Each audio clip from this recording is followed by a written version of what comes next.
Les Grecs, un peuple glorieux, arrogant, valeureux et opiniâtre.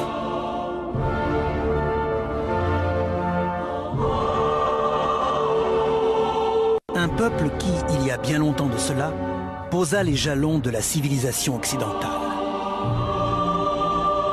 Les monuments, dont il ne nous reste que les vestiges, ne sont pas sans rappeler les 2 siècles probablement les plus importants de leur histoire. Une époque où la science, la politique, la philosophie, la littérature et le théâtre virent le jour. Sans oublier un art et une architecture encore inégalés aujourd'hui.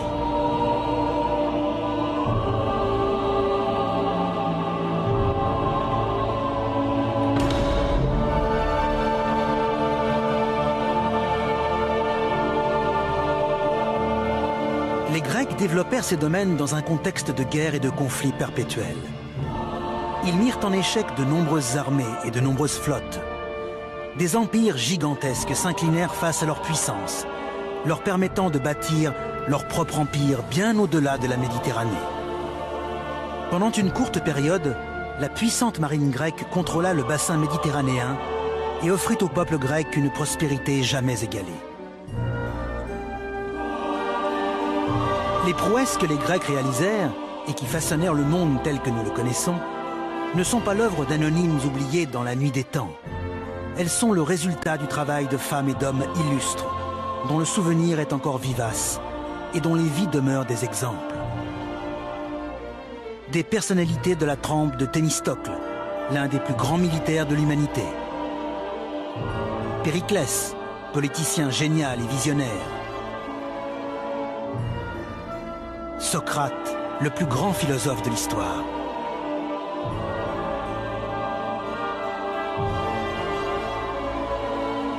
Voici l'histoire de ces incroyables personnalités historiques, ainsi que celle de la grandeur et la décadence d'une civilisation qui contribua à modifier la face du monde.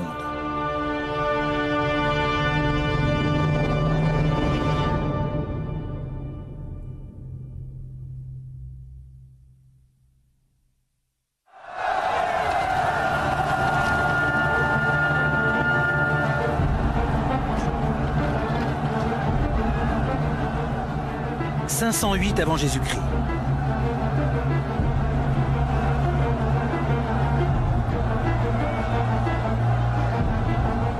Des mouvements de foule agitent les rues d'une minuscule cité située sur le continent grec et nommée Athènes.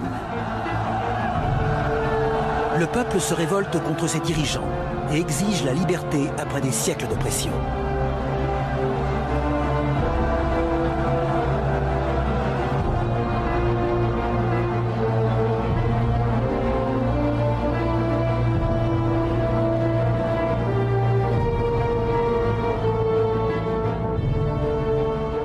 À l'écart, un homme observe. C'est un aristocrate athénien du nom de Clisthène.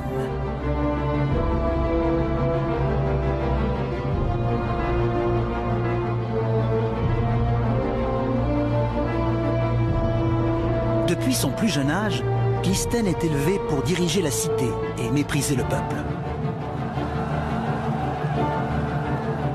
Mais cette nuit d'insurrection populaire marquera sa vie à tout jamais et constituera un tournant majeur dans l'histoire de la Grèce et de la civilisation occidentale. Dans un élan de lucidité, Clisthène comprend que le peuple doit être libre et avoir la possibilité de façonner sa propre destinée en se gouvernant lui-même.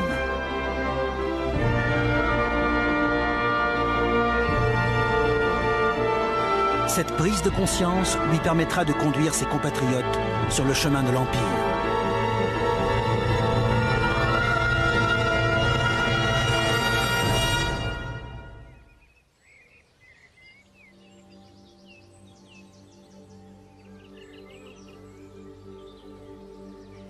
Les historiens s'accordent à dater la naissance de Clisthène vers 570 avant Jésus-Christ. Sa sympathie pour le peuple peut surprendre lorsque l'on sait qu'il est issu d'une des familles grecques les plus fortunées et qu'il vécut dans ce qui était considéré à l'époque un palais.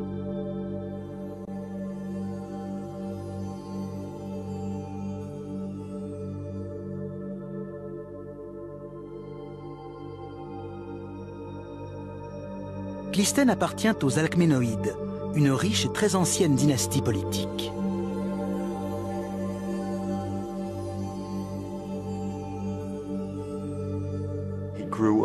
Il a grandi dans un environnement privilégié.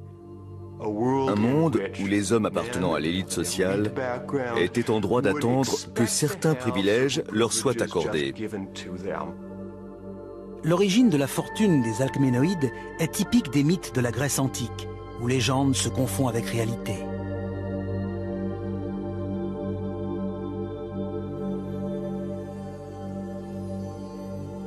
Selon Hérodote, premier historien grec, le grand-père de Clystène aurait rendu un service à Crésus, un grand roi d'une richesse incommensurable.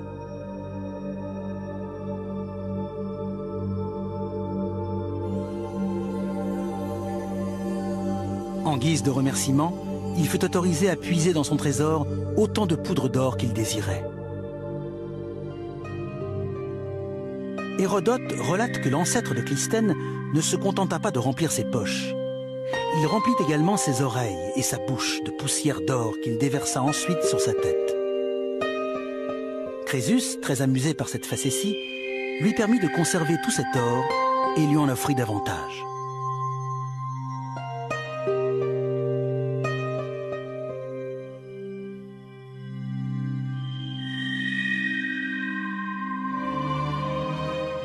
Quelle que soit la véritable origine de la fortune de la famille de Clystène, il ne fait aucun doute que celle-ci l'utilisa pour conquérir le pouvoir.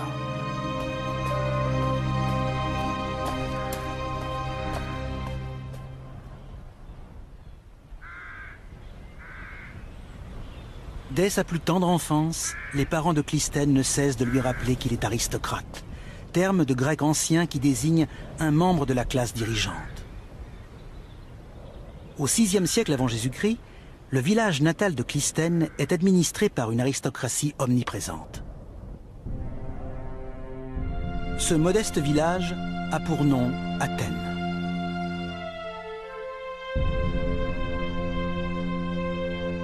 Athènes est située au centre d'une péninsule méditerranéenne, baptisée à l'époque Hellas, plus connue aujourd'hui sous le nom de Grèce.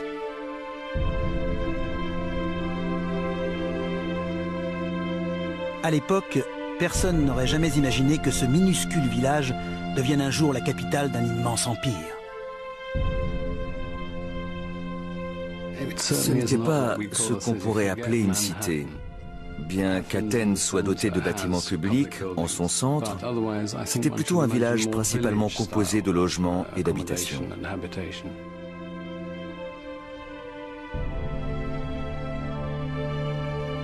Le village est construit autour de l'Acropole, un promontoire rocheux et escarpé. Faisant office de forteresse, il permet aux Athéniens de repousser les attaques des cités voisines. Les rues étroites qui l'entourent renferment les habitations modestes de fermiers et d'artisans.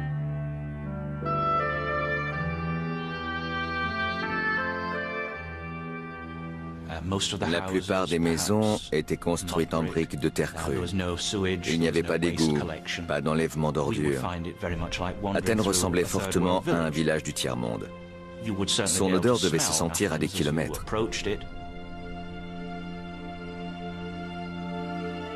La vie quotidienne des hommes se résume aux travaux agricoles ou à la réalisation de diverses tâches artisanales élémentaires. Les femmes, quant à elles, passaient leur journée cloîtrées à cuisiner, à filer la laine et à tisser. Au sein de cette classe populaire, l'écriture et la lecture sont des savoirs très peu répandus.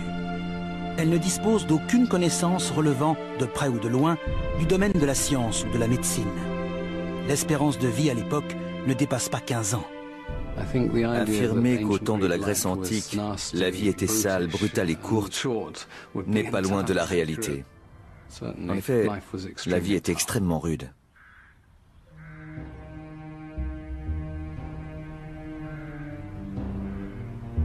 La société grecque n'a rien d'égalitaire. Le peuple vit sous le joug d'une aristocratie composée d'hommes comme le père de Clystène.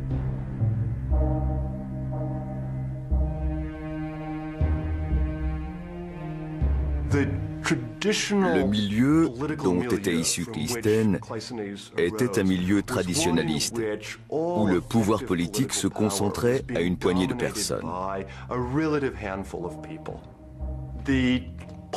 L'intérêt envers la condition du bas peuple était aux antipodes des préoccupations des élites grecques.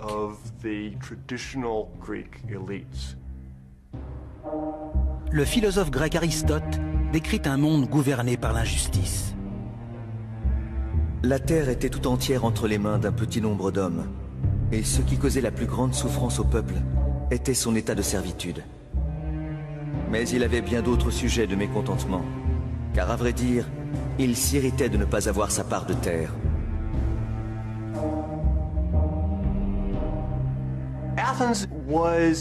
Athènes était, d'une certaine manière, organisée à son désavantage. Une partie de la population, l'élite aristocratique, détenait le pouvoir aux dépens du reste des citoyens.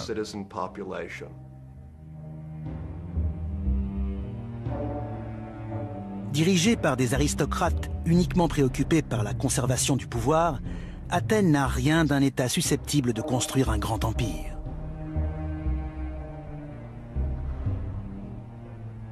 Pas plus que la péninsule grecque. D'un point de vue géographique, la Grèce ne présente pas les caractéristiques d'une terre propice à permettre la naissance d'une grande civilisation. C'est un pays très montagneux. Contrairement aux autres grandes civilisations et aux autres grands empires de l'Antiquité, la Grèce ne présente pas d'unité physique. Les grandes civilisations de l'époque de Clisthène ont vu le jour sur les plaines fertiles des rives des grands fleuves pour s'étendre bien au-delà. Au sud de la Grèce, les crues régulières du Nil permettent à la civilisation égyptienne d'exister depuis presque 2000 ans.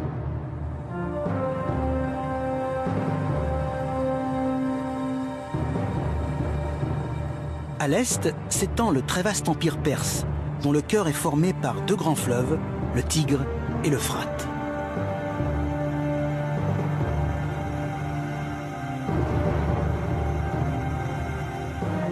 Lieu de naissance des premières civilisations. Et berceau des premières villes de l'histoire de l'humanité.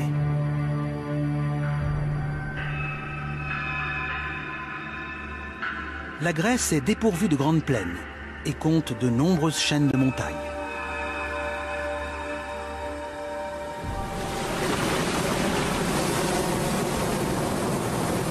Sa côte est parsemée d'innombrables îles. Conquérir un territoire aussi accidenté relève de l'impossible.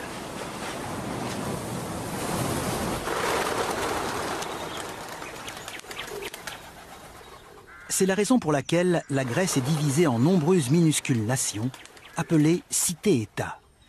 Chacune d'elles est farouchement indépendante et dotée d'une histoire et d'une culture qui lui est propre.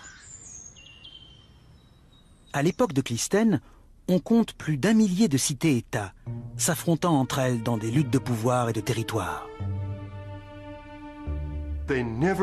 Au cours de la période classique, la Grèce n'a jamais fait preuve d'unité politique. Chaque polis, c'est-à-dire chaque cité-État, cherchait à conserver son indépendance. Cela fonctionnait quelquefois, mais pas toujours. Au début du VIe siècle avant Jésus-Christ, Athènes fait partie des nations les plus faibles. Contrairement à Argos, qui est parvenu à maintenir sa prédominance pendant plus de 10 siècles, et dont l'origine des citoyens remonte à l'époque mythique de la guerre de Troie. Les Corinthiens, eux, dominent le commerce maritime et sillonnent les 4 coins de la Méditerranée en transportant des marchandises provenant d'Égypte, d'Assyrie et d'Italie.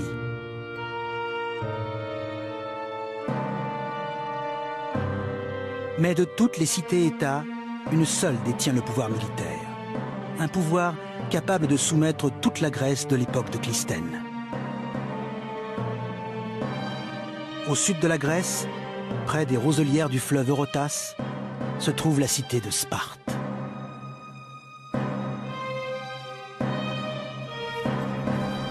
Dès la naissance, les Spartiates sont éduqués pour devenir des soldats.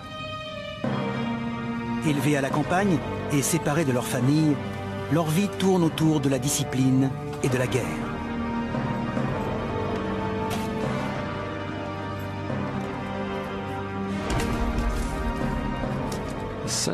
Les Spartiates vivaient en caserne et étaient élevés pour devenir des militaires.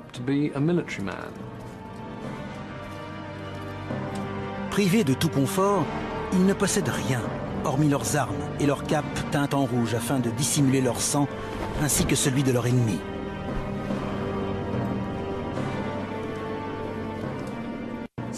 Les Spartiates étaient formés pour affronter n'importe quel ennemi.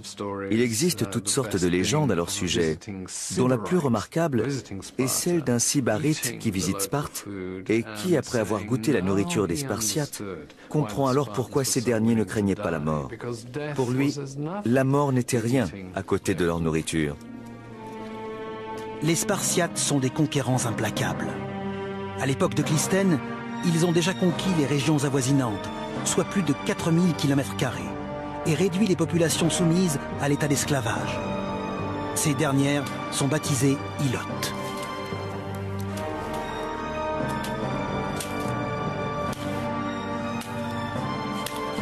Soumis à une surveillance particulièrement sévère, les ilotes sont condamnés à la réalisation de travaux agricoles pour le compte de leur maître. Chaque année, les Spartiates déclaraient la guerre aux Ilotes, en partie dans le but de renforcer la nature guerrière de la communauté, mais également dans le but calculé de maîtriser leur population. C'était une pratique très régulière.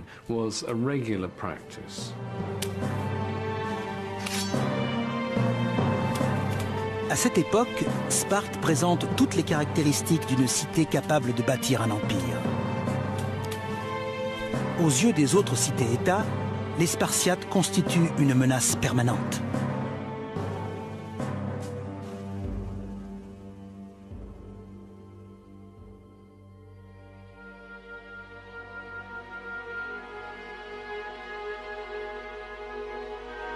Telle est la Grèce de la jeunesse de Clisthène. Élevé pour grossir les rangs d'une élite égoïste, il est malheureusement originaire d'une cité de second rang.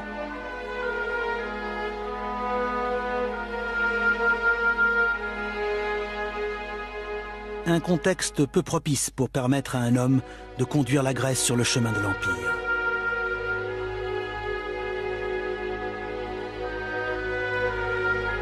Mais Clisthène est habitée par un idéal.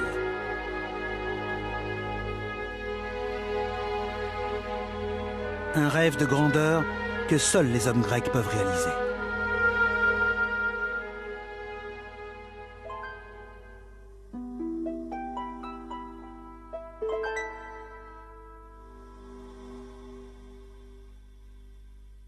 Clisthène et ses compatriotes sont fortement influencés par les mythes et les vieilles légendes.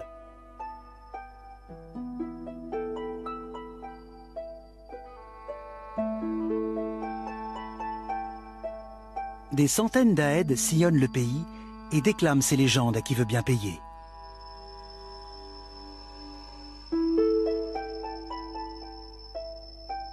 À une époque où l'écriture est peu développée, ces poètes sont capables de garder en mémoire des millions de vers. On sous-estime trop souvent la capacité de la mémoire humaine, surtout à une époque comme la nôtre, où les techniques d'enregistrement sont légion. Avant même de disposer d'un alphabet, les Grecs étaient capables de mémoriser de très nombreux vers de poésie et les transmettaient de génération en génération de manière remarquable. Ces Aèdes errants se rendent régulièrement à Athènes, alors que Clisthène est encore enfant. Celui-ci est fortement influencé par les récits qu'il entend.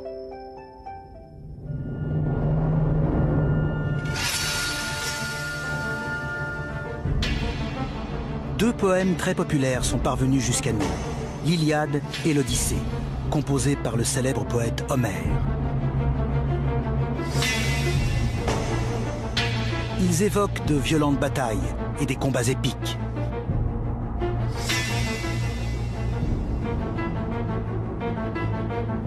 Dont les principaux protagonistes sont des héros.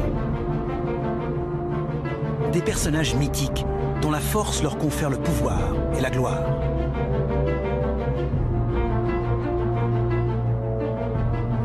Par définition, si je puis dire, les héros réalisent de grands exploits.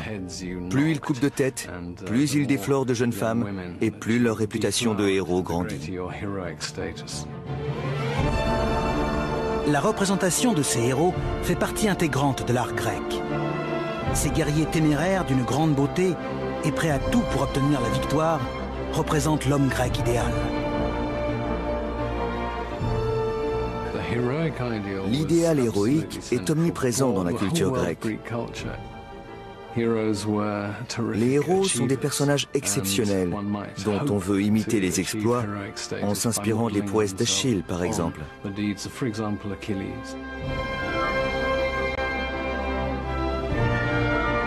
Achille est l'archétype du héros grec. Enfant, il doit choisir entre une vie longue et ordinaire ou une gloire éphémère sur le champ de bataille.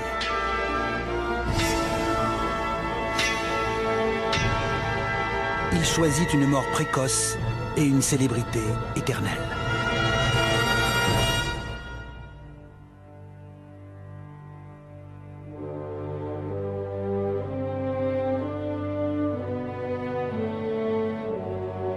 Cette vision du héros, cet idéal de l'homme d'action, constitue un modèle que Clisthène se verra enseigner tout au long de sa jeunesse.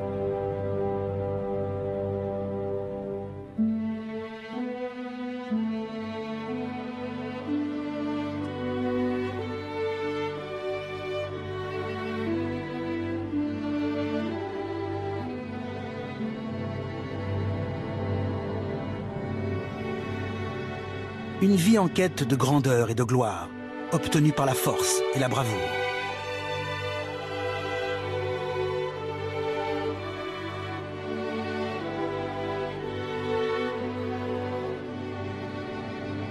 Dans le but de conquérir le pouvoir, de remporter une victoire personnelle,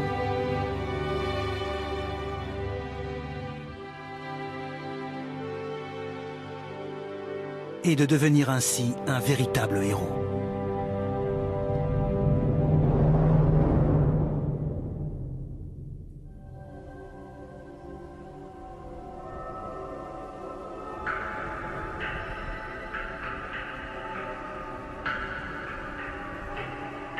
Mais Clisthène n'est pas le seul grec à s'identifier au personnage homérique.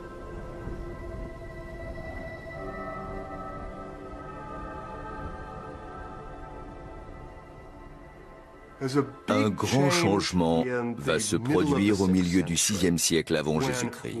Un homme va s'emparer du contrôle du gouvernement et devenir ce que les Grecs appellent un tyran.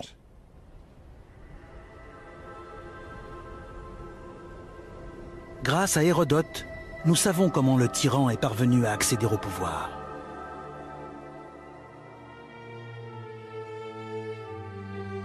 Un jour, un homme à l'allure digne et noble pénétra à cheval à l'intérieur de la cité d'Athènes. Accompagné d'une grande et belle femme, il la présenta comme étant Athéna, la déesse d'Athènes. Le fringant cavalier exigea que lui soit remis le contrôle de la ville, car à l'image d'un des héros des épopées d'Homère, il bénéficie de la protection d'une déesse.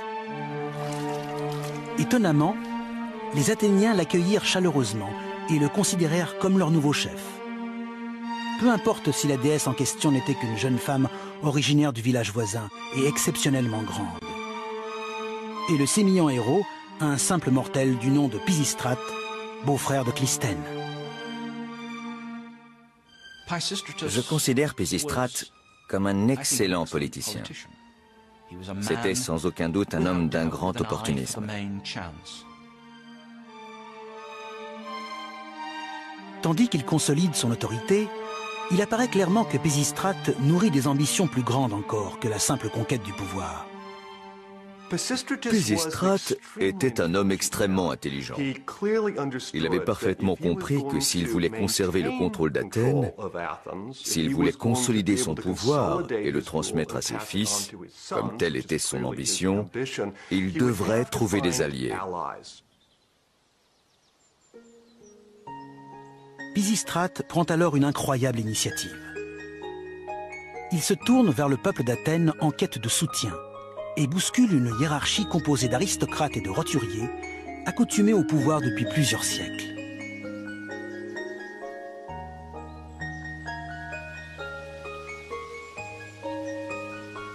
Pisistrate décide de réduire les impôts et procède à l'instauration de prêts gratuits pour permettre au peuple de construire des fermes.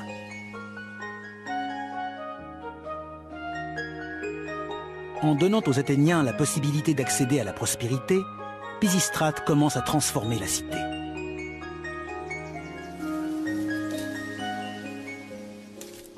Sous Pisistrate, le développement de l'agriculture à Athènes s'accélère. C'est un phénomène qui ne va cesser de grossir au cours des 2 siècles suivants.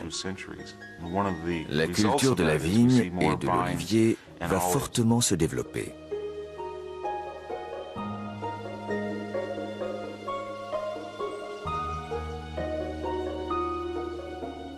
L'olivier est présent dans tous les aspects de la culture grecque.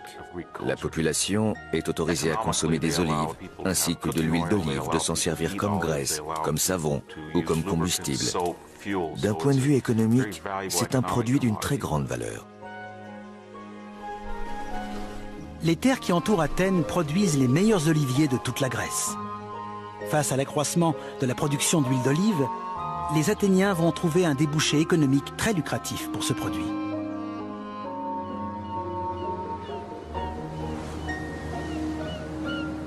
Ils ne se contenteront pas de la vendre dans les autres cités grecques. Ils franchiront la Méditerranée pour commercer avec l'Égypte, la Phénicie, la Perse et la Syrie. Athènes est idéalement située pour exporter ses produits dans la partie orientale de la Méditerranée.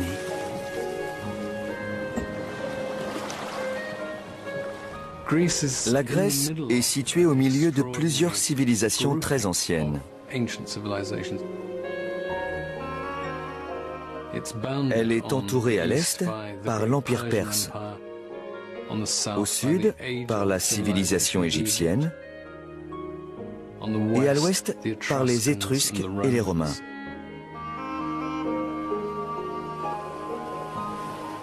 Les Grecs, eux, sont disséminés un peu partout. Platon les comparait d'ailleurs à des fourmis ou des grenouilles autour d'une mare.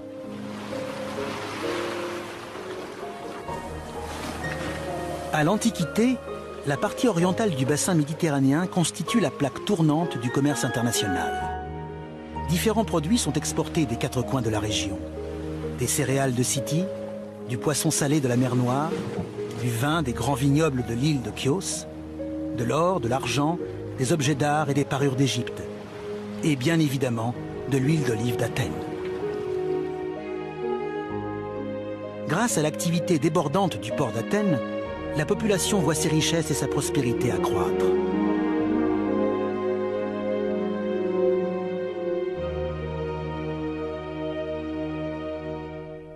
Néanmoins, l'effet le plus étonnant de la soudaine expansion de la cité est à trouver dans les sombres ateliers de ses artisans.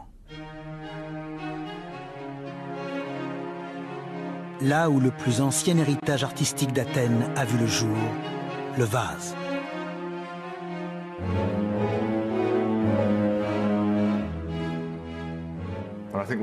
Ce qui est remarquable avec la céramique, c'est qu'à l'époque, on ne lui attribuait pas une grande valeur artistique. Le contenu était bien plus prisé que le vase lui-même.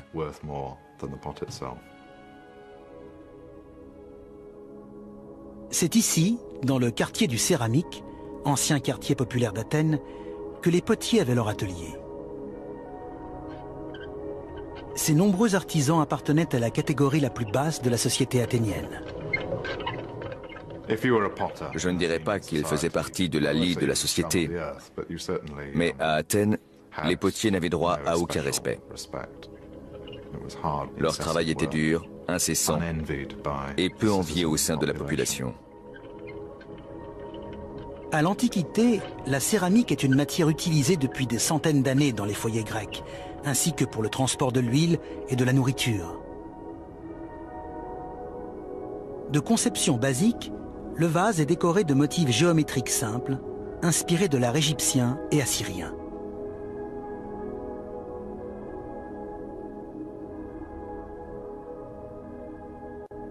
Les potiers athéniens vont apporter une touche personnelle en développant un tout nouveau style de peinture, d'une fraîcheur et d'un naturalisme encore jamais vus jusqu'alors. Un style qui suscite encore l'admiration de nos jours. Aujourd'hui, il n'est pas rare de voir un vase grec atteindre une valeur de plusieurs millions de dollars sur le marché des antiquités. Si les potiers qui les ont fabriqués voyaient cela, ils se retourneraient dans leur tombe, soit de colère ou soit d'hilarité.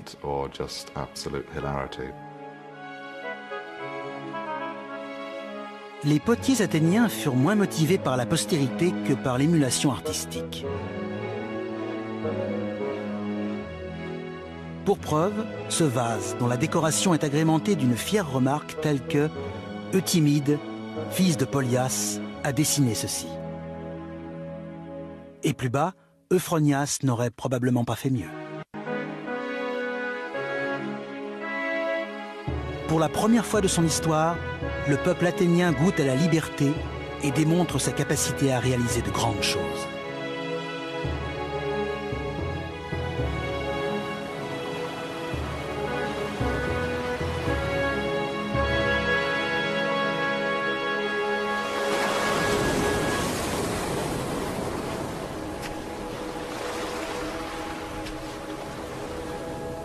En grandissant sous le règne de Pisistrate, Clisthène aura été témoin du changement que connut Athènes.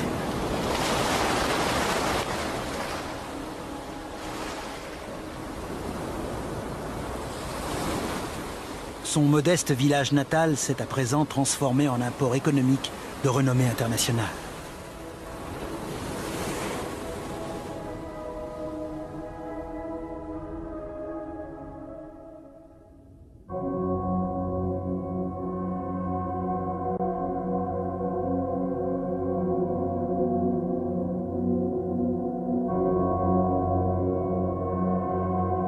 Mais la tyrannie bienveillante de Pisistrate ne durera pas éternellement. Il meurt en 527 avant Jésus-Christ et sera enterré ici, dans le cimetière d'Athènes.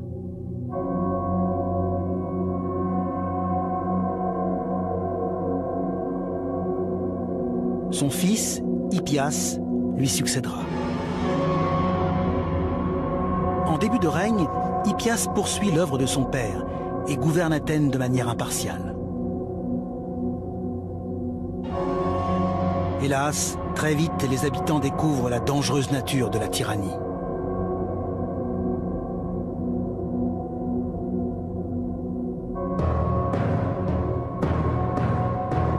En 514 avant Jésus-Christ, le frère d'Hippias est assassiné.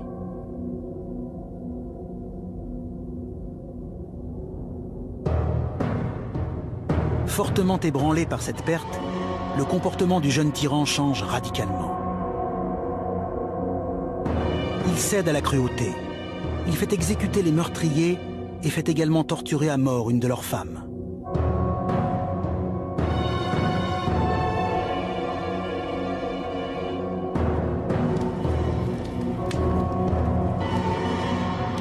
Aristote évoque la façon dont le tyran sombra dans la folie.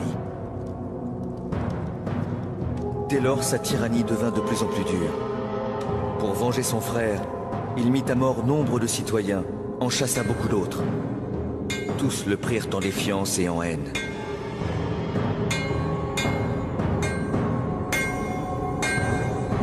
Les libertés dont jouissait le peuple d'Athènes sous Pisistrate disparurent.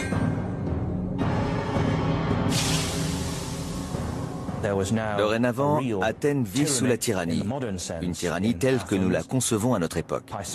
Pisistrate a voulu le pouvoir parce qu'il avait une cause, pas son fils qui ne se soucie que de le conserver dans son propre intérêt.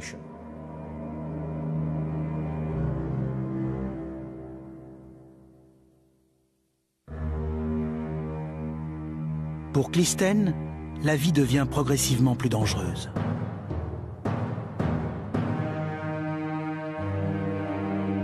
Le dictateur paranoïaque sait que le plus grand danger qui menace son pouvoir provient de l'aristocratie.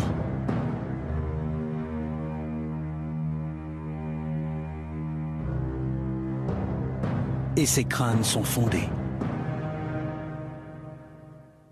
Face au durcissement de la tyrannie, le moment semble venu.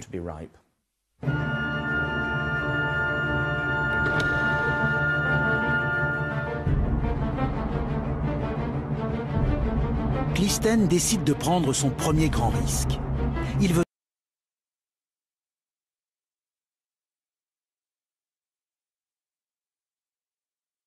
tenter de renverser le pouvoir dans son propre intérêt, ainsi que celui de sa famille.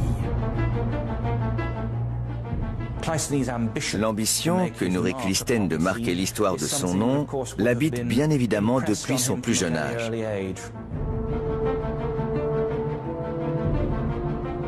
Il n'a pas oublié les exploits des héros mythiques, leur capacité à vaincre et à frapper juste au moment voulu.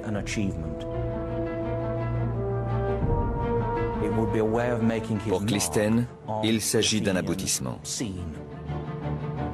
Il fomente un complot destiné à renverser le tyran. Hippias sera piégé dans sa forteresse. Capturé, il est banni d'Athènes à jamais.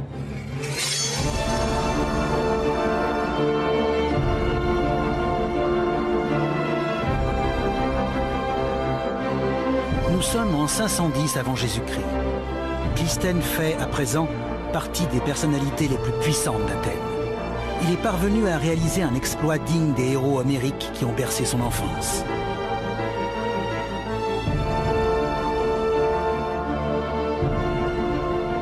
Mais la société grecque a changé. L'idéal héroïque qui habite Clystène depuis tout jeune n'est plus l'apanage des élites. Il touche toutes les strates de la société grecque.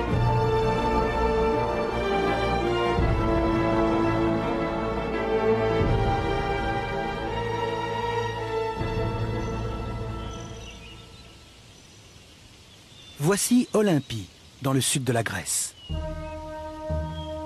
C'est ici, tous les 4 ans, que de jeunes hommes venus des 4 coins du pays se réunissaient pour participer à une grande compétition athlétique. L'ancêtre de nos Jeux Olympiques.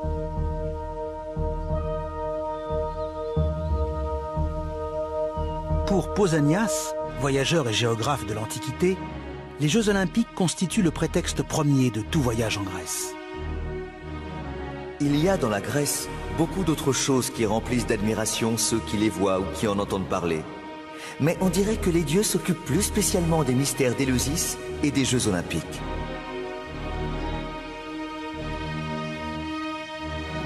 Les Jeux Olympiques furent créés en 776 avant Jésus-Christ, soit 2 siècles avant la naissance de Clystène. À l'époque, la participation aux épreuves est réservée aux Grecs les plus riches. Mais du vivant de Clystène, il n'en est plus de même. Tout le monde peut y participer. Un noble peut être opposé à un potier et un roi à un simple poissonnier. Les Jeux Olympiques étaient l'occasion pour n'importe quel Grec de faire preuve d'héroïsme à l'image des héros d'Homère. Les épreuves exigent les mêmes qualités que celles nécessaires sur le champ de bataille. Course de chars, course à pied, lutte, boxe. Ici, il n'y a pas de véritable récompense, hormis une couronne d'olivier et une célébrité assurée dans toute la Grèce.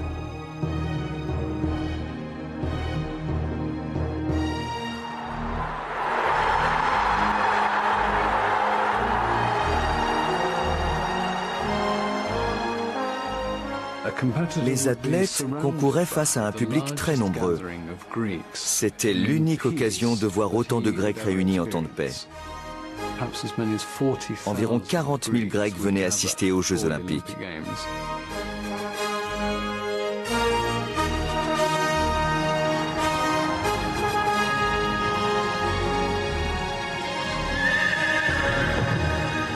Les Grecs parcouraient des centaines de kilomètres pour venir assister aux Jeux. Il n'était pas rare de voir s'établir des campements aux abords des stades.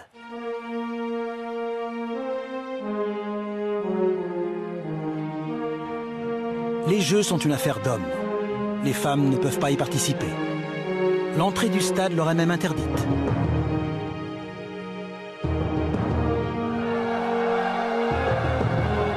Pour un athlète, quelle que soit sa classe sociale, une victoire aux Jeux Olympiques représente l'aboutissement d'une vie. C'était la possibilité de vivre un bref moment de gloire et une incommensurable renommée, ce qui était très valorisé dans la culture très élitiste des Grecs. Grâce aux Jeux Olympiques, les Grecs trouvent une façon civilisée de satisfaire leur idéal d'héroïsme. Ils établissent ainsi une méritocratie basée sur l'aptitude et le talent, où chacun a sa chance.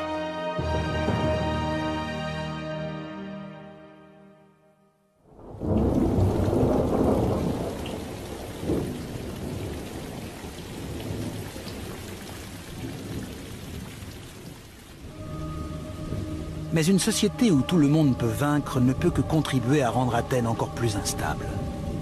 À peine Clisthène conquiert-il le pouvoir qu'il découvre l'existence d'un complot contre lui. À Athènes, héroïsme signifie toujours la même chose. Conquérir le pouvoir à tout moment, de quelque manière que ce soit. La seule règle, c'est d'obtenir ce qu'il est possible d'obtenir et de se battre pour cela. Il faut foncer et montrer qu'il est possible de parvenir à ses fins. Le plus ambitieux des conspirateurs opposés à Clisthène a pour nom Isagoras. Isagoras fait partie de l'aristocratie athénienne. Lui aussi a été élevé, persuadé que le pouvoir lui revenait de droit.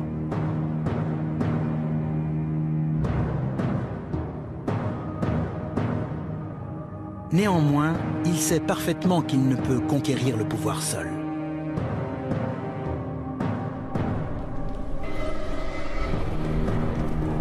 Il prend alors une incroyable initiative. Il cherche du soutien en dehors d'Athènes. Il envoie un message aux guerriers les plus redoutés de Grèce, les Spartiates.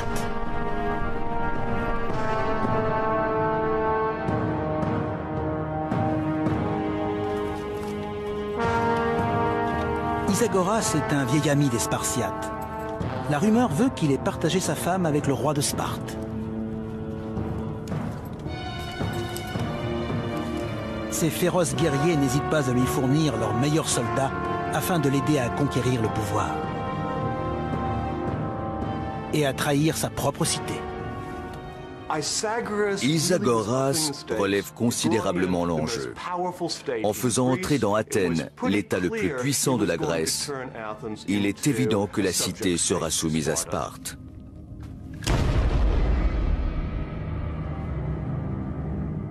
Soutenu par les troupes spartiates, Isagoras peut réaliser le plan qu'il a échafaudé pour s'emparer d'Athènes. Lui et ses troupes ont pour objectif de prendre le contrôle du point le plus élevé de la ville, la forteresse située au-dessus de l'acropole.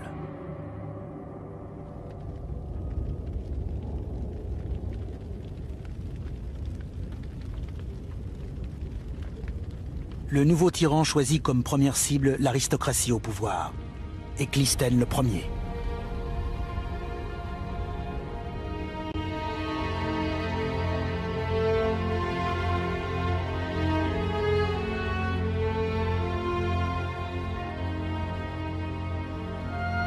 Plus de 700 familles seront expulsées d'Athènes, y compris celle de Clisthène.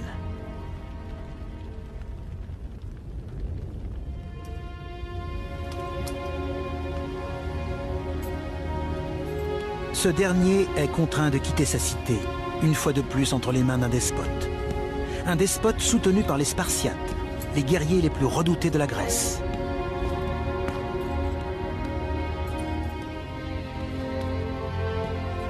Les idéaux de Clisthène s'effondrent comme un château de cartes.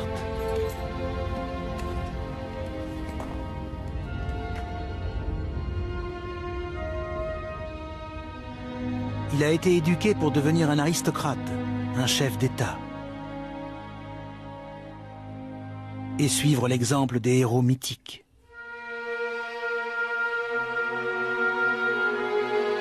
Hélas, tout cela n'aura provoqué que conflits, rivalité, mort, exil et lutte de pouvoir.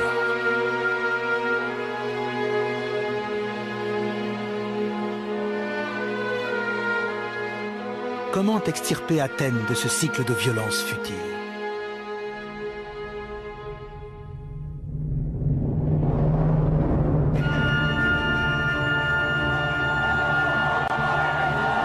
Mais alors que Clisthène entame un exil déchirant, Athènes est frappée par un événement extraordinaire.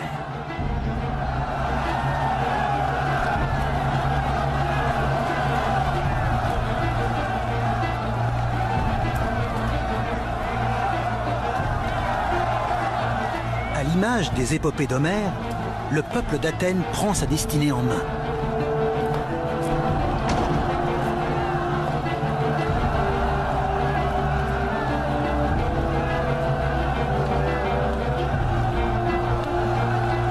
C'est la révolution.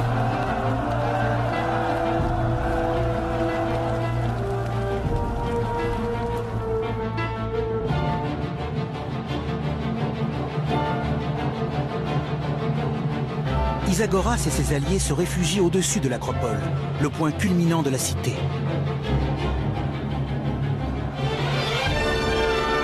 Mais même là, ils ne peuvent échapper à la colère des Athéniens.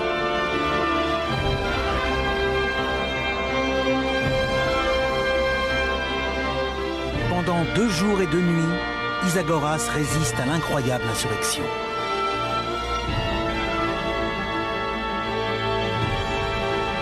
Il tient bon jusqu'au matin du 3e jour, jusqu'à ce qu'il soit contraint de se rendre.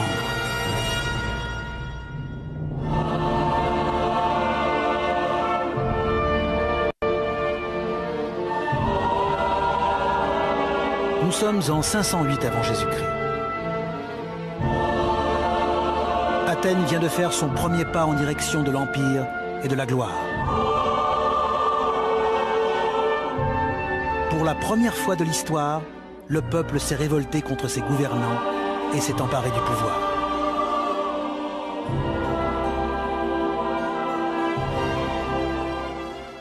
À ce stade, Athènes est sous le contrôle de la foule. La masse inorganisée s'est révoltée sans véritable chef. Mais la question c'est, que faire maintenant? À l'aube d'une nouvelle ère, le peuple d'Athènes se tourne vers un seul homme. Un homme dont la vie, l'expérience et les déceptions l'ont doté d'une vision unique.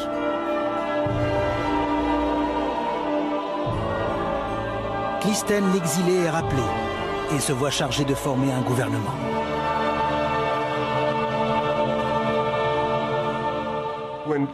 Lorsque Clisthène fait son retour après l'expulsion des Spartiates, il se retrouve face à un défi de taille.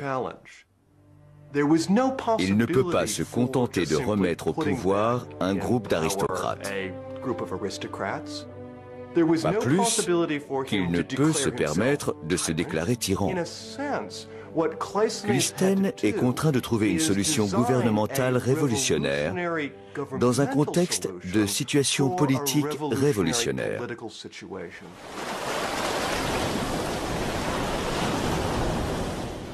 Clisthène doit à présent permettre au peuple d'Athènes de prendre part à sa destinée, une exigence populaire qu'il partage.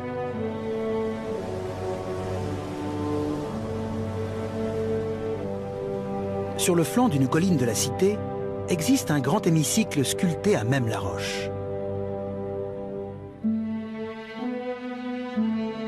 Ici, dans l'ombre de l'acropole, les citoyens d'Athènes peuvent se réunir afin de débattre du futur de leur cité.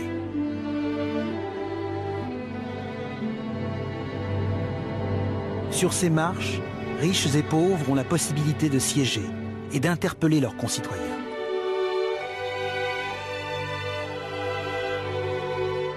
L'ancêtre de notre Assemblée nationale, de la Chambre des communes britanniques, du Congrès américain et d'autres parlements à travers le monde. Là où jadis le gouvernement était constitué au fil du glaive, Clisthène institue le vote. Un galet blanc pour approuver, un galet noir pour rejeter. Par ce concept simple, Clisthène institue la volonté populaire, une forme de gouvernement nommée démocratie.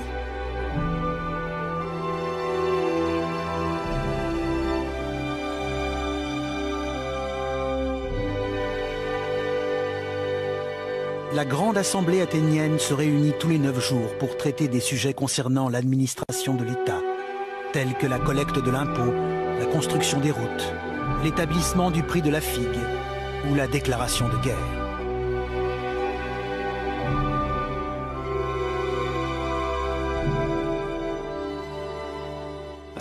La démocratie athénienne est différente de celle que nous connaissons. Le citoyen athénien sait qu'il peut se faire entendre. Ce n'est pas le peuple contre les dirigeants. Le gouvernement n'est pas coupé du peuple puisqu'il en fait partie.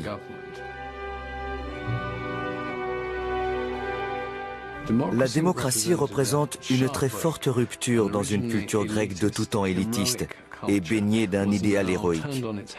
Au terme d'un revirement total, même les Grecs appartenant à la masse, non aristocratique, dépourvus de richesse, pouvaient devenir des héros en politique.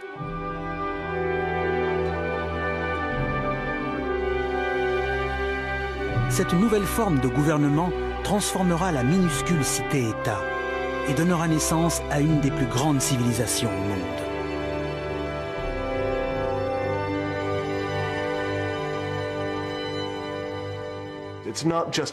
L'apparition de la démocratie et l'incroyable développement de la culture grecque n'ont pas eu lieu par hasard.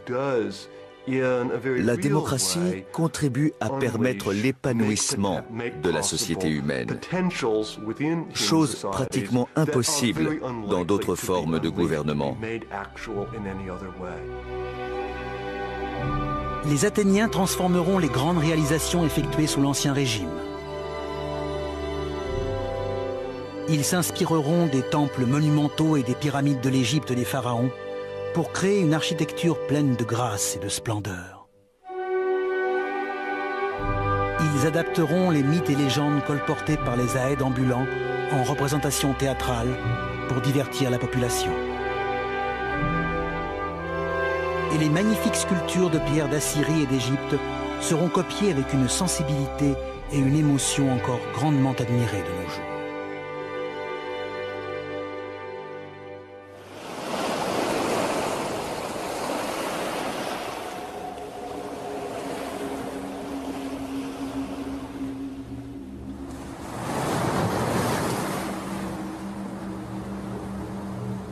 Mais tandis que la jeune démocratie de Clisthène n'en est qu'à ses balbutiements, à l'Est, une terrible menace se profile. Une menace provenant du puissant empire perse. Les Perses constituent la plus grande puissance de l'époque. Leur empire s'étend de l'Inde à la Méditerranée. Le développement et la stabilité de la cité d'Athènes inquiètent les Perses, qui considèrent le minuscule État comme une menace éventuelle.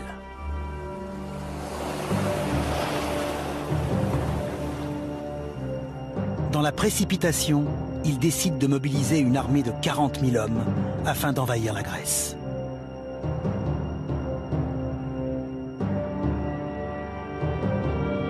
C'est le moment pour la jeune démocratie de Clisthène d'affronter sa première grande épreuve.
Par définition, si je puis dire, les héros réalisent de grands exploits. Plus ils coupent de tête, plus ils déflorent de jeunes femmes, et plus leur réputation de héros grandit. La représentation de ces héros fait partie intégrante de l'art grec. Ces guerriers téméraires d'une grande beauté et prêts à tout pour obtenir la victoire représentent l'homme grec idéal. L'idéal héroïque est omniprésent dans la culture grecque. Les héros sont des personnages exceptionnels dont on veut imiter les exploits en s'inspirant des prouesses d'Achille, par exemple.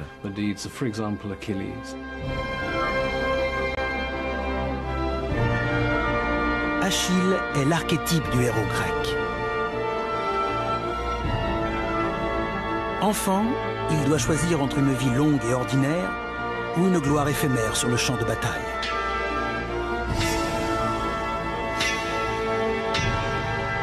Il choisit une mort précoce et une célébrité éternelle.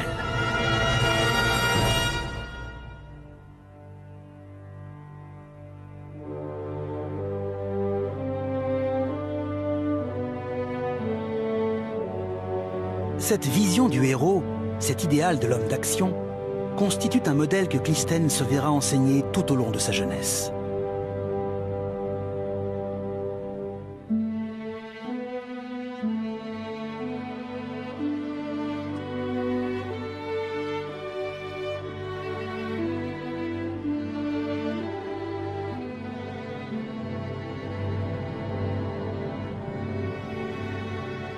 Une vie en quête de grandeur et de gloire, obtenue par la force et la bravoure.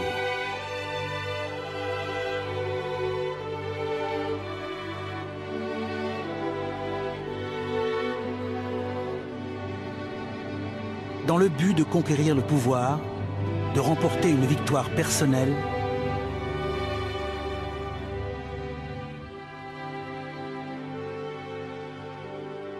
et de devenir ainsi un véritable héros.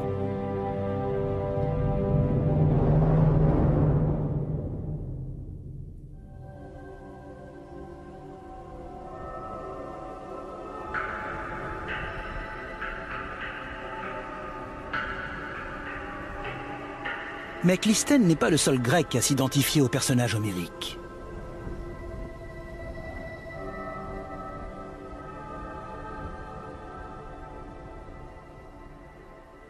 Un grand changement va se produire au milieu du VIe siècle avant Jésus-Christ. Un homme dès qu'il est aristocrate, terme de grec ancien qui désigne un membre de la classe dirigeante. Au VIe siècle avant Jésus-Christ, le village natal de Clisthène est administré par une aristocratie omniprésente.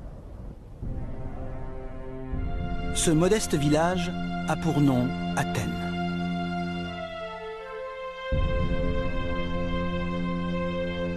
Athènes est située au centre d'une péninsule méditerranéenne, baptisée à l'époque Hellas, plus connue aujourd'hui sous le nom de Grèce.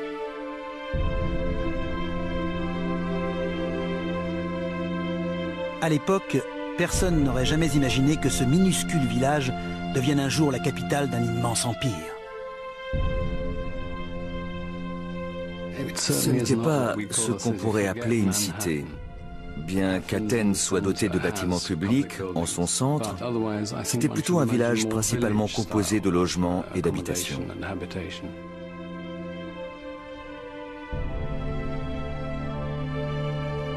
Le village est construit autour de l'Acropole, un promontoire rocheux et escarpé.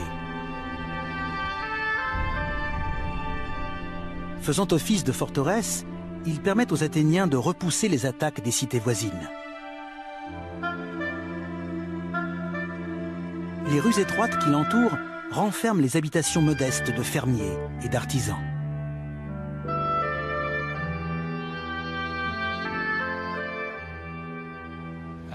La plupart des maisons étaient construites en briques de terre crue. Il n'y avait pas d'égout, pas d'enlèvement d'ordures. Athènes ressemblait fortement à un village du tiers-monde. Son odeur devait se sentir à des kilomètres.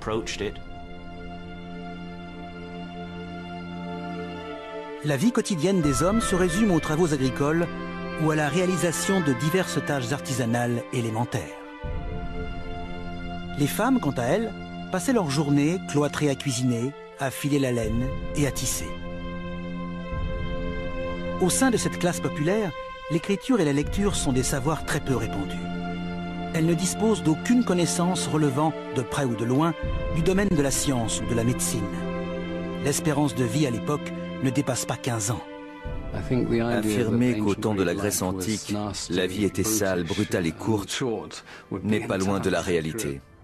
En effet, la vie était extrêmement rude.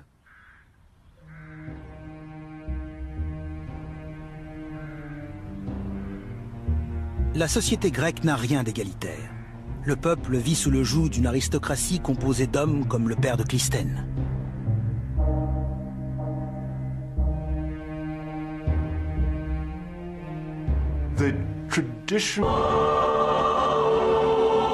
Un peuple qui, il y a bien longtemps de cela, posa les jalons de la civilisation occidentale.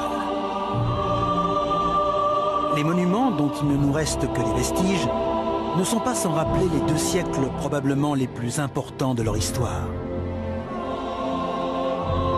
Une époque où la science, la politique, la philosophie, la littérature et le théâtre virent le jour. Sans oublier un art et une architecture encore inégalés aujourd'hui.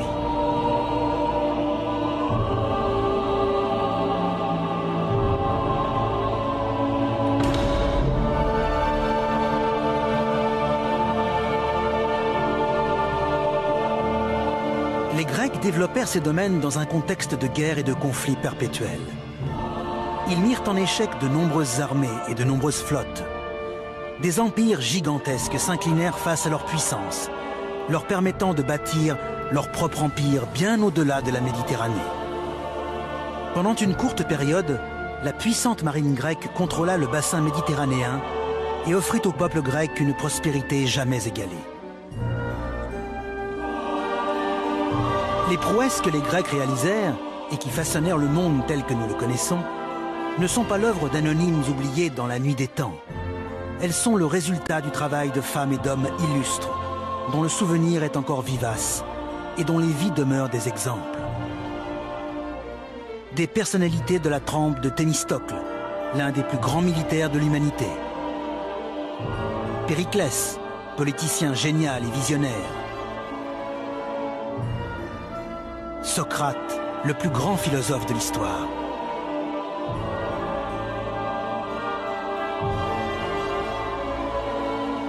Voici l'histoire de ces incroyables personnalités historiques, ainsi que celle de la grandeur et la décadence d'une civilisation qui contribua à modifier la face du monde.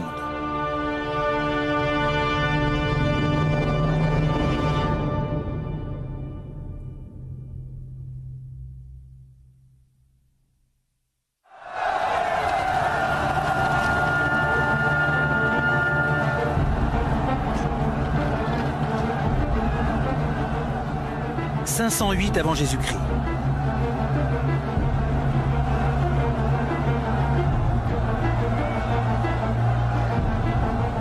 Des mouvements de foule agitent les rues d'une minuscule cité située sur le continent grec et nommée Athènes. Le peuple se révolte contre ses dirigeants et exige la liberté après des siècles d'oppression.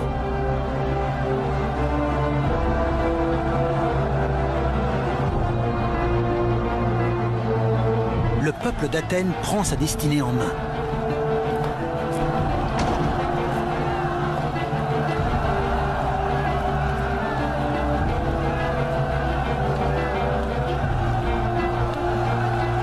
C'est la révolution.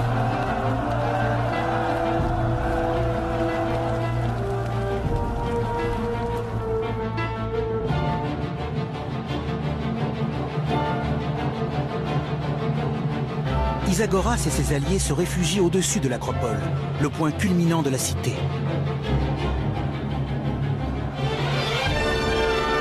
Mais même là, ils ne peuvent échapper à la colère des Athéniens.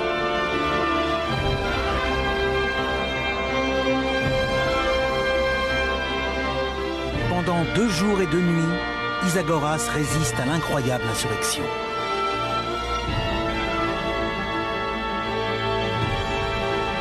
Il tient bon jusqu'au matin du 3e jour, jusqu'à ce qu'il soit contraint de se rendre.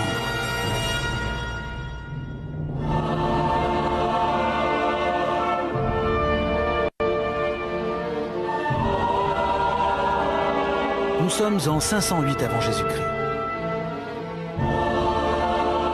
Athènes vient de faire son premier pas en direction de l'Empire et de la gloire. Pour la première fois de l'histoire, le peuple s'est révolté contre ses gouvernants et s'est emparé du pouvoir.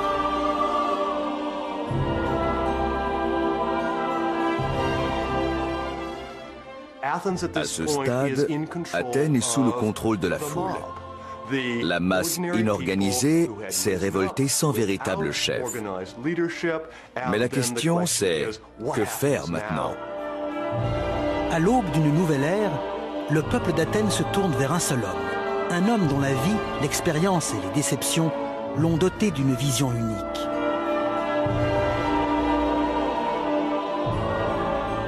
Clisthène l'exilé est rappelé et se voit chargé de former un gouvernement.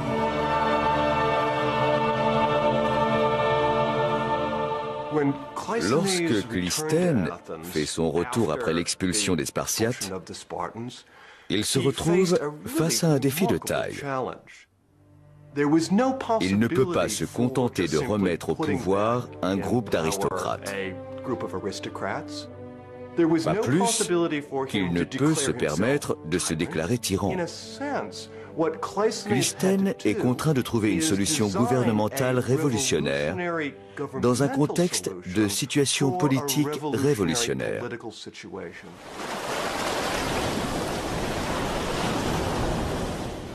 Clisthène doit à présent permettre aux peuple et la décadence d'une civilisation qui contribua à modifier la face du monde.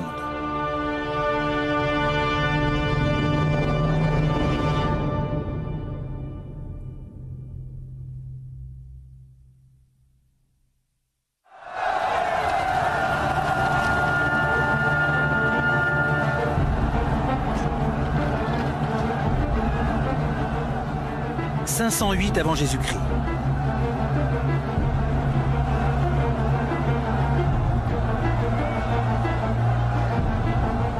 Des mouvements de foule agitent les rues d'une minuscule cité située sur le continent grec et nommée Athènes. Le peuple se révolte contre ses dirigeants et exige la liberté après des siècles d'oppression.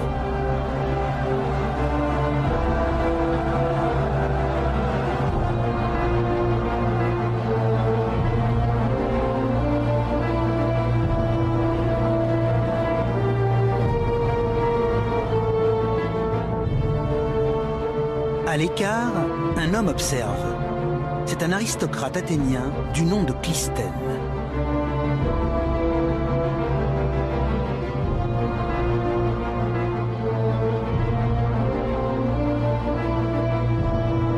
Depuis son plus jeune âge, Clisthène est élevé pour diriger la cité et mépriser le peuple.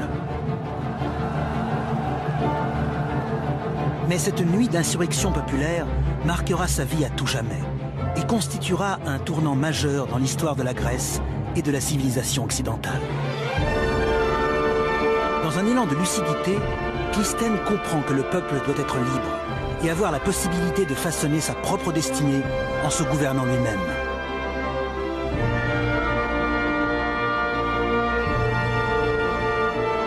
Cette prise de conscience lui permettra de conduire ses compatriotes sur le chemin de l'Empire.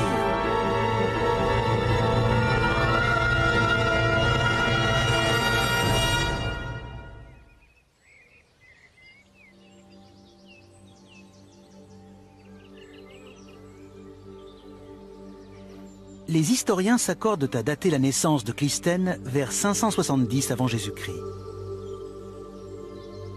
Sa sympathie pour le peuple peut surprendre lorsque l'on sait qu'il est issu d'une des familles grecques les plus fortunées et qu'il vécut dans ce qui était considéré à l'époque un palais.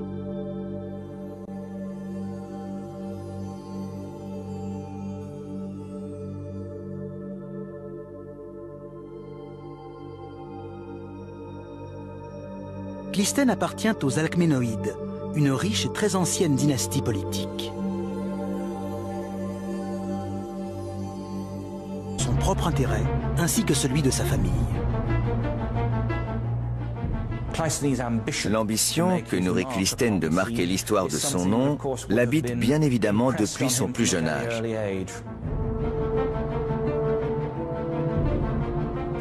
Il n'a pas oublié les exploits des héros mythiques, leur capacité à vaincre et à frapper juste au moment voulu.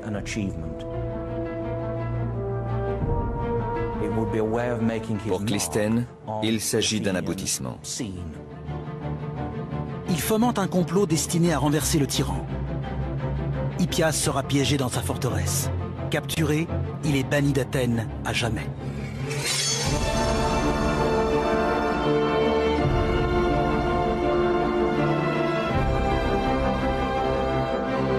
Nous sommes en 510 avant Jésus-Christ. Clisthène fait, à présent, partie des personnalités les plus puissantes d'Athènes.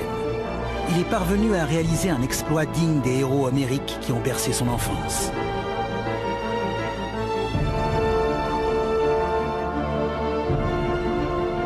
Mais la société grecque a changé. L'idéal héroïque qui habite Clisthène depuis tout jeune n'est plus l'apanage des élites. Il touche toutes les strates de la société grecque.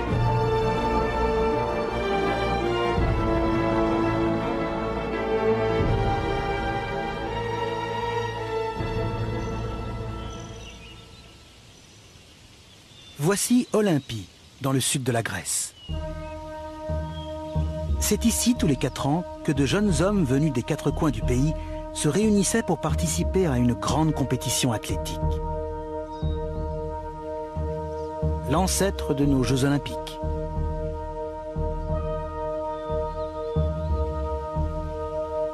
Pour Pausanias, voyageur et géographe de l'Antiquité, les Jeux Olympiques constituent le prétexte premier de tout voyage en Grèce.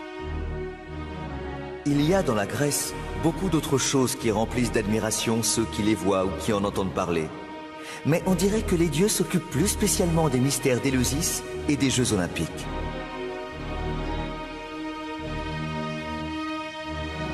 Les Jeux Olympiques furent créés en 776 avant Jésus-Christ, soit 2 siècles avant la naissance de Clisthène. À l'époque, la participation aux épreuves est réservée aux Grecs les plus riches. Mais du vivant de Clisthène, il n'en est plus de même. Tout le monde peut y participer. Un noble peut être opposé à un potier et un roi à un simple poissonnier. Les Jeux Olympiques étaient l'occasion pour n'importe quel Grec de faire de la Grèce et de la civilisation occidentale. Dans un élan de lucidité, Clisthène comprend que le peuple doit être libre et avoir la possibilité de façonner sa propre destinée en se gouvernant lui-même.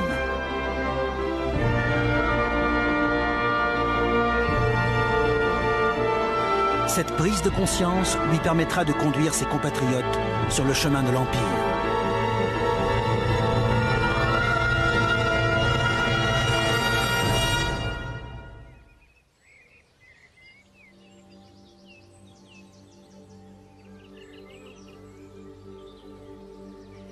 Les historiens s'accordent à dater la naissance de Clisthène vers 570 avant Jésus-Christ.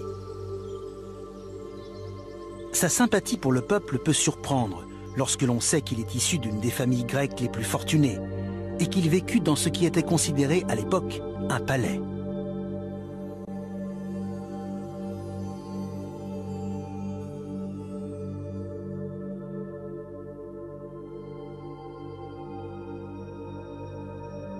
Clisthène appartient aux Alcménoïdes, une riche et très ancienne dynastie politique.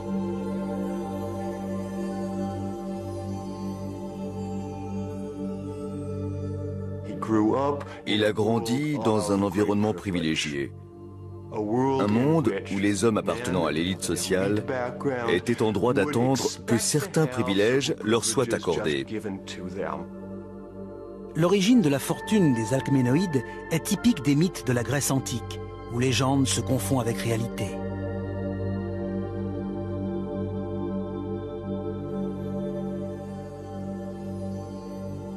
Selon Hérodote, premier historien grec, le grand-père de Clisthène aurait rendu un service à Crésus, un grand roi d'une richesse incommensurable.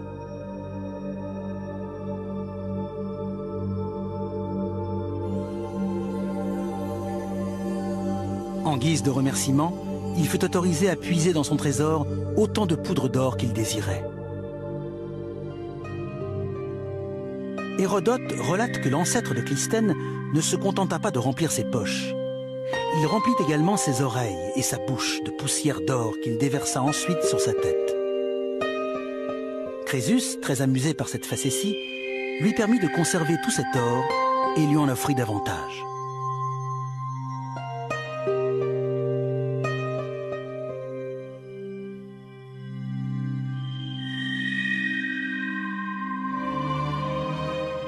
Quelle que soit la véritable origine de la fortune de la famille de Clystène, il ne fait aucun doute que celle-ci l'utilisa pour conquérir le pouvoir.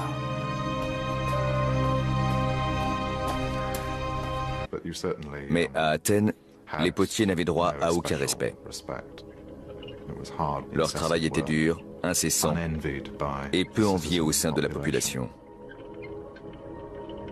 À l'Antiquité, la céramique est une matière utilisée depuis des centaines d'années dans les foyers grecs, ainsi que pour le transport de l'huile et de la nourriture.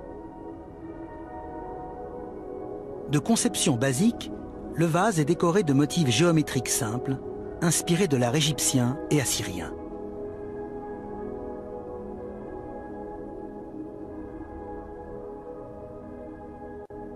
Les potiers athéniens vont apporter une touche personnelle en développant un tout nouveau style de peinture, d'une fraîcheur et d'un naturalisme encore jamais vus jusqu'alors.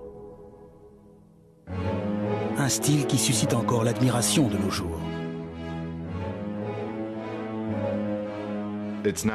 Aujourd'hui, il n'est pas rare de voir un vase grec atteindre une valeur de plusieurs millions de dollars sur le marché des antiquités. Si les potiers qui les ont fabriqués voyaient cela, ils se retourneraient dans leur tombe, soit de colère ou soit d'hilarité.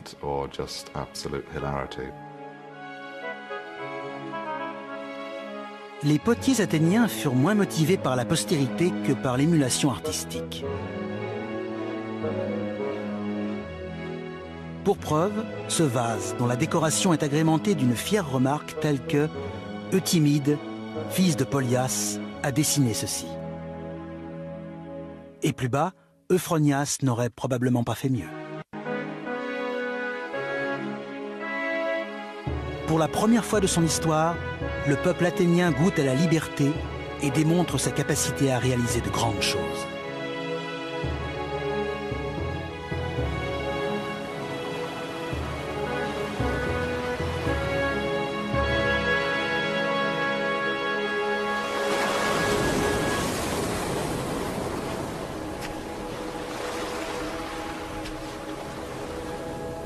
En grandissant sous le règne de Pisistrate, Clystène aura été témoin du changement que connut Athènes.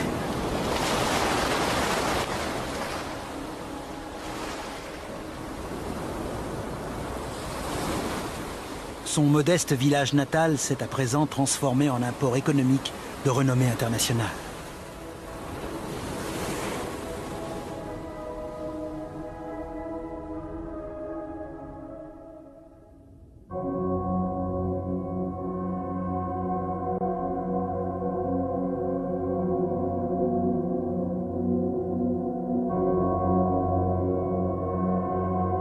Mais la tyrannie bienveillante de Pisistrate ne durera pas éternellement. On ne peut pas s'en rappeler les 2 siècles probablement les plus importants de leur histoire.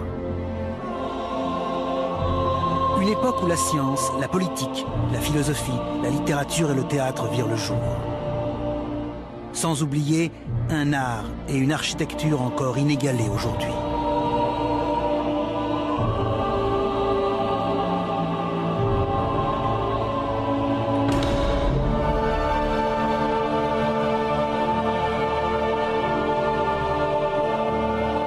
Les Grecs développèrent ces domaines dans un contexte de guerre et de conflits perpétuels. Ils mirent en échec de nombreuses armées et de nombreuses flottes. Des empires gigantesques s'inclinèrent face à leur puissance, leur permettant de bâtir leur propre empire bien au-delà de la Méditerranée. Pendant une courte période, la puissante marine grecque contrôla le bassin méditerranéen et offrit au peuple grec une prospérité jamais égalée. Les prouesses que les Grecs réalisèrent et qui façonnèrent le monde tel que nous le connaissons ne sont pas l'œuvre d'anonymes oubliés dans la nuit des temps. Elles sont le résultat du travail de femmes et d'hommes illustres, dont le souvenir est encore vivace et dont les vies demeurent des exemples. Des personnalités de la trempe de Thémistocle, l'un des plus grands militaires de l'humanité. Périclès, politicien génial et visionnaire. Socrate, le plus grand philosophe de l'histoire.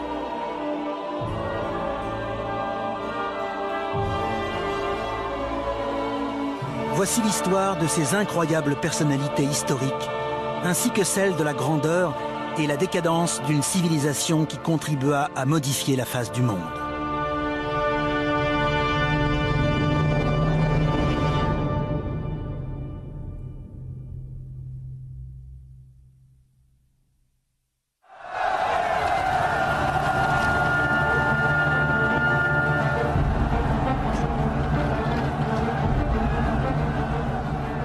« 508 avant Jésus-Christ.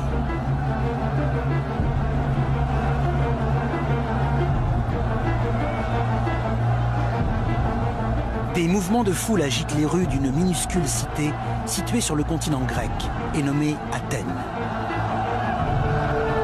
Le peuple se révolte contre ses dirigeants et exige la liberté après des siècles d'oppression.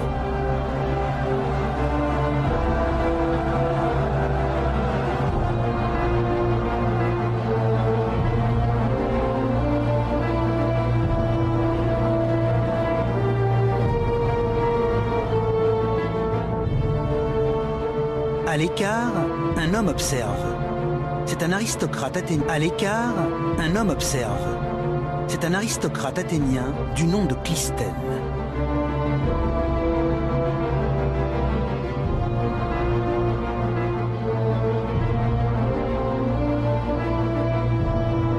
Depuis son plus jeune âge, Clisthène est élevé pour diriger la cité et mépriser le peuple.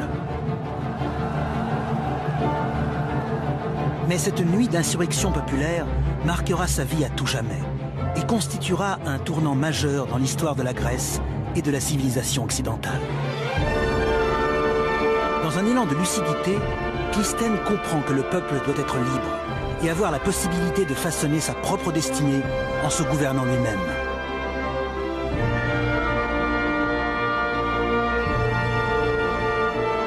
Cette prise de conscience lui permettra de conduire ses compatriotes sur le chemin de l'Empire.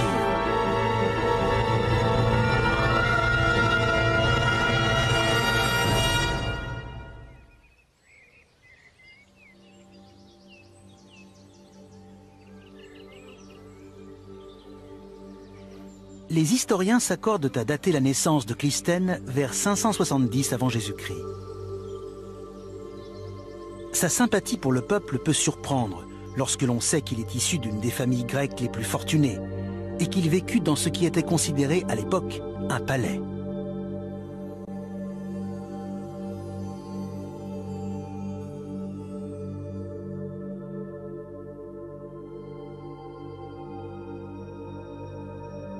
Clisthène appartient aux Alcménoïdes, une riche et très ancienne dynastie politique.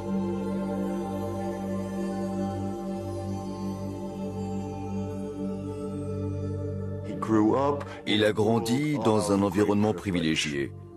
Un monde où les hommes appartenant à l'élite sociale étaient en droit d'attendre que certains privilèges leur soient accordés. L'origine de la fortune des Alcménoïdes est typique des mythes de la Grèce antique, où légende se confond avec réalité.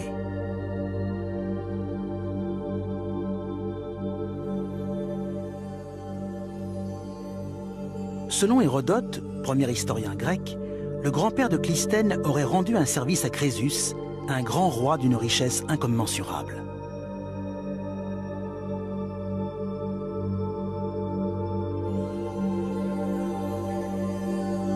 En guise de remerciement, il fut autorisé à puiser dans son trésor autant de poudre d'or qu'il désirait.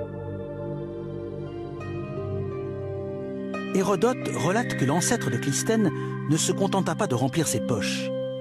Il remplit également ses oreilles et sa bouche de poussière d'or qu'il déversa ensuite sur sa tête.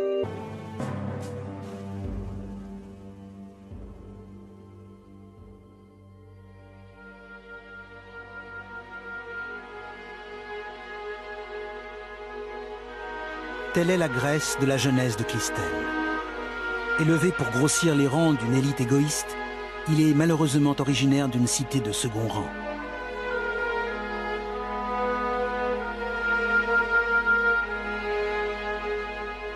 Un contexte peu propice pour permettre à un homme de conduire la Grèce sur le chemin de l'Empire.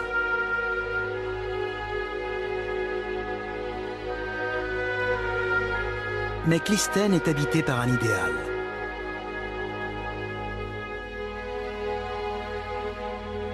Un rêve de grandeur que seuls les hommes grecs peuvent réaliser.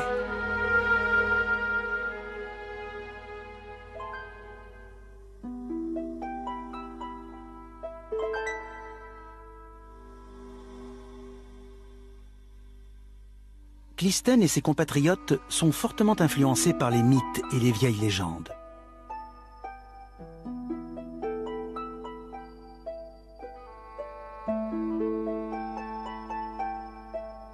Des centaines d'Aèdes sillonnent le pays et déclament ces légendes à qui veut bien payer.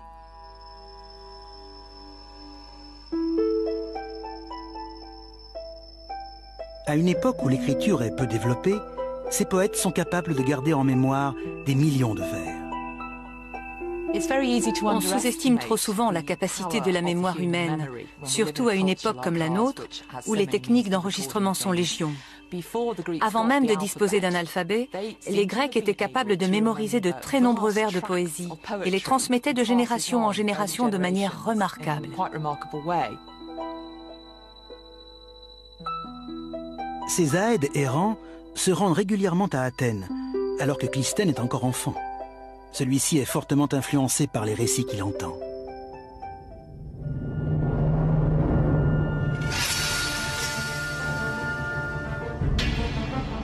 Deux poèmes très populaires sont parvenus jusqu'à nous, l'Iliade et l'Odyssée, composés par le célèbre poète Homère. Ils évoquent de violentes batailles et des combats épiques.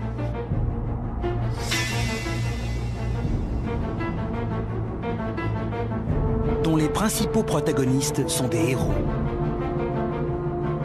Des personnages mythiques dont la force leur confère le pouvoir et la gloire.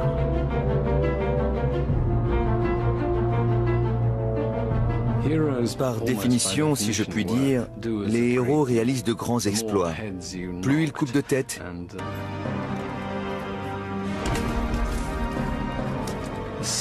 les Spartiates vivaient en caserne et étaient élevés pour devenir des militaires. Privés de tout confort, ils ne possèdent rien, hormis leurs armes et leurs capes teintes en rouge afin de dissimuler leur sang, ainsi que celui de leur ennemi.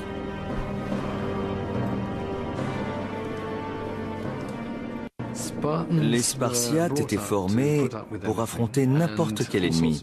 Il existe toutes sortes de légendes à leur sujet, dont la plus remarquable est celle d'un sybarite qui visite Sparte et qui, après avoir goûté la nourriture des Spartiates, comprend alors pourquoi ces derniers ne craignaient pas la mort.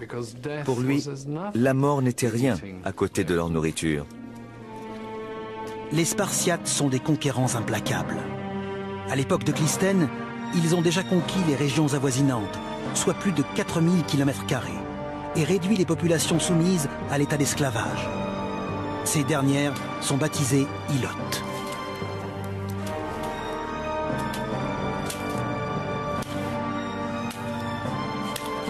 Soumis à une surveillance particulièrement sévère, les ilotes sont condamnés à la réalisation de travaux agricoles pour le compte de leur maître. Chaque année, les Spartiates déclaraient la guerre aux Ilotes, en partie dans le but de renforcer la nature guerrière de la communauté, mais également dans le but calculé de maîtriser leur population. C'était une pratique très régulière.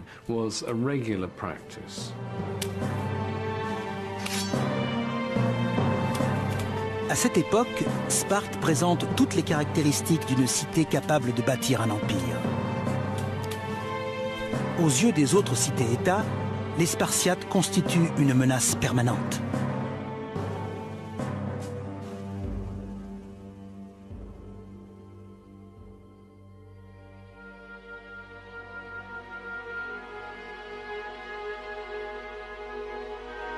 Telle est la Grèce de la jeunesse de Clisthène.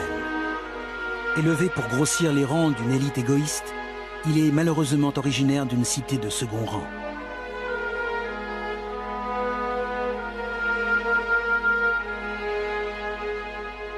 Un contexte peu propice pour permettre à un homme de conduire la Grèce sur le chemin de l'Empire.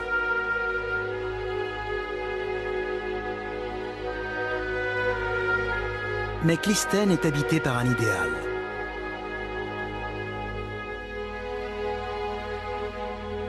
Un rêve de grandeur que seuls les hommes grecs peuvent réaliser. Se produire au milieu du VIe siècle avant Jésus-Christ. Un homme va s'emparer du contrôle du gouvernement et devenir ce que les Grecs appellent un tyran.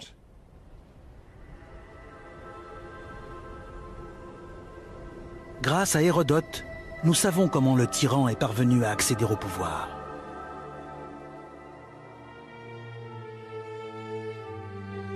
Un jour, un homme à l'allure digne et noble pénétra à cheval à l'intérieur de la cité d'Athènes. Accompagné d'une grande et belle femme, il la présenta comme étant Athéna, la déesse d'Athènes. Le fringant cavalier exigea que lui soit remis le contrôle de la ville, car à l'image d'un des héros des épopées d'Homère, il bénéficie de la protection d'une déesse. Étonnamment, les Athéniens l'accueillirent chaleureusement et le considérèrent comme leur nouveau chef. Peu importe si la déesse en question n'était qu'une jeune femme originaire du village voisin et exceptionnellement grande. Et le sémillant héros, un simple mortel du nom de Pisistrate, beau-frère de Clisthène. Je considère Pisistrate comme un excellent politicien. C'était sans aucun doute un homme d'un grand opportunisme.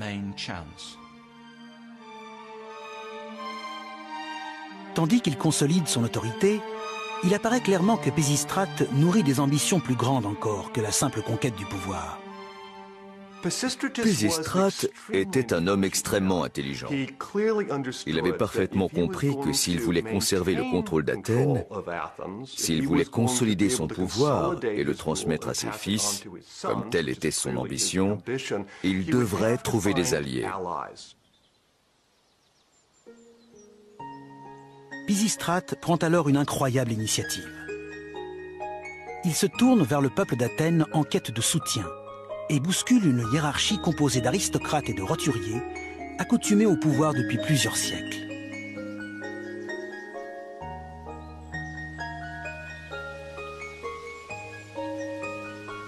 Pisistrate décide de réduire les impôts et procède à l'instauration de prêts gratuits pour permettre au peuple de construire des fermes.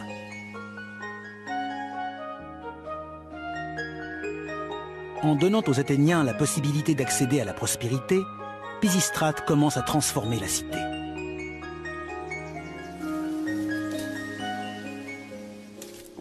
Sous Pisistrate, le développement de l'agriculture à Athènes s'accélère. C'est un phénomène qui ne va cesser de grossir au cours des 2 siècles suivants. La culture de la vigne et de l'olivier va fortement se développer.